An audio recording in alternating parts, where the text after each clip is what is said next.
The question that I wish to raise today and posit to the nation is whether Mr. Watson Duke has actually effectively resigned from the THA from his post as Deputy Chief Secretary.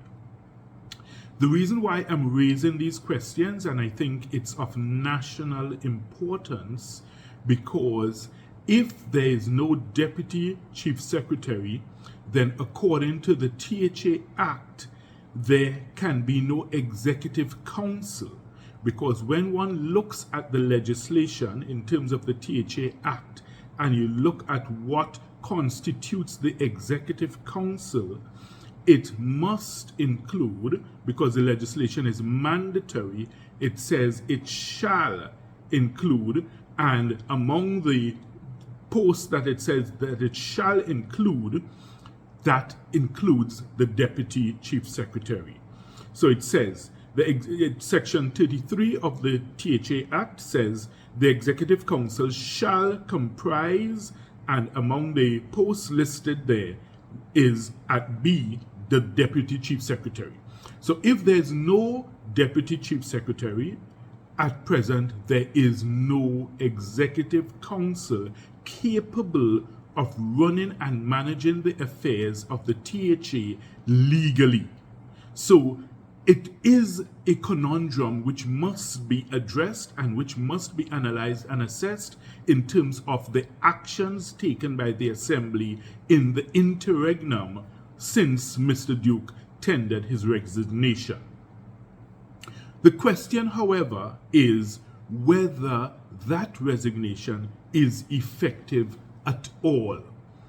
Because when one looks at the purported resignation letter which Mr. Duke tendered and proffered, it seems to be that that letter is addressed to Mr. Farley Augustine in his capacity as Chief Secretary of the Tobago House of Assembly. Now, if one considers the fact that Mr. Augustine is not the one who appointed Mr. Duke as Deputy Chief Secretary, and Mr. Augustine is not the one who administered to Mr. Duke the oath of office as Deputy Chief Secretary, then it begs the question as to whether a letter to Mr. Augustine purporting to resign your post as Deputy Chief Secretary is effective at all.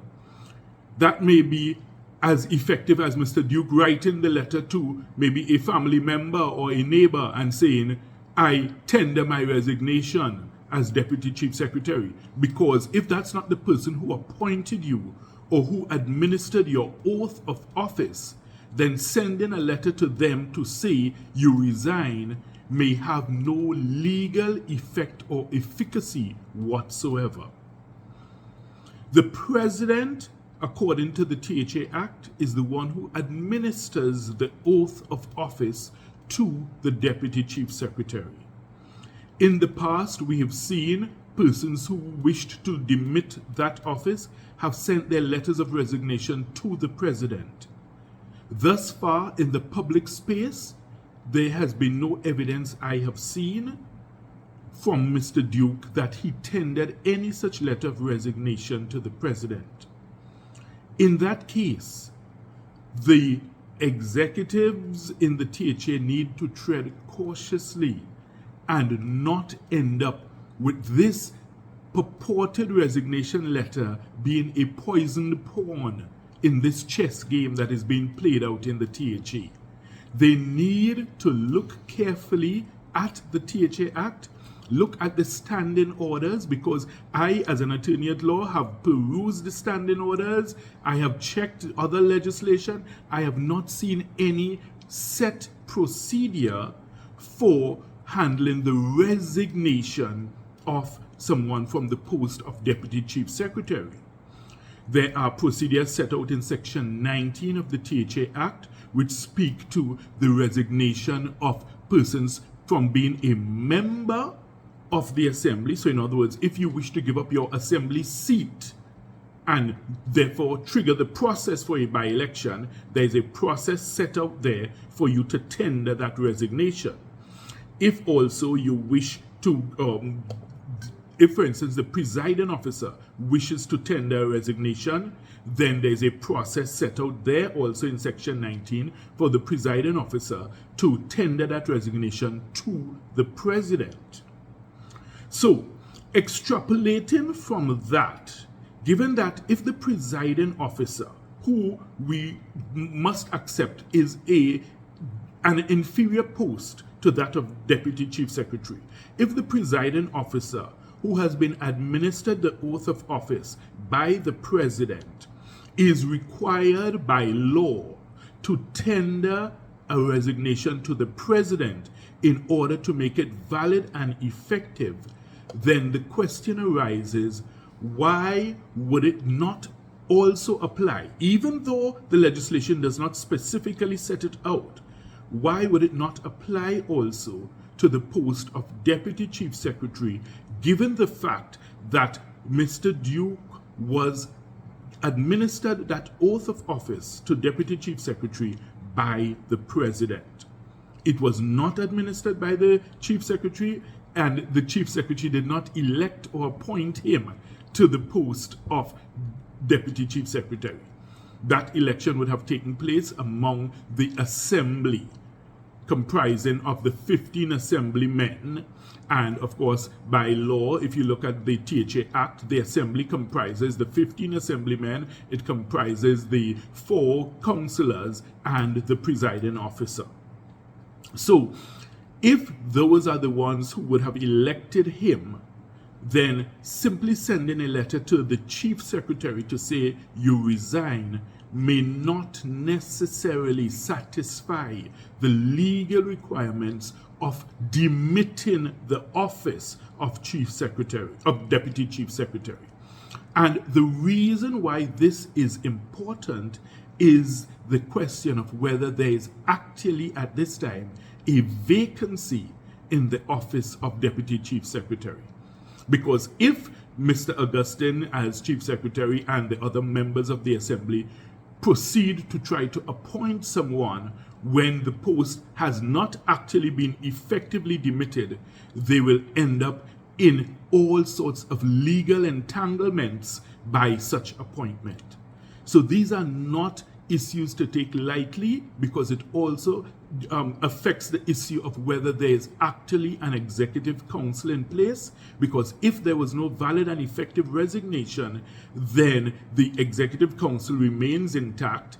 If, however, there was, and there is no Deputy Chief Secretary, then Section 33 of the THA Act is pellucid in, setting out the fact that the Deputy Chief Secretary needs to be part of your executive council.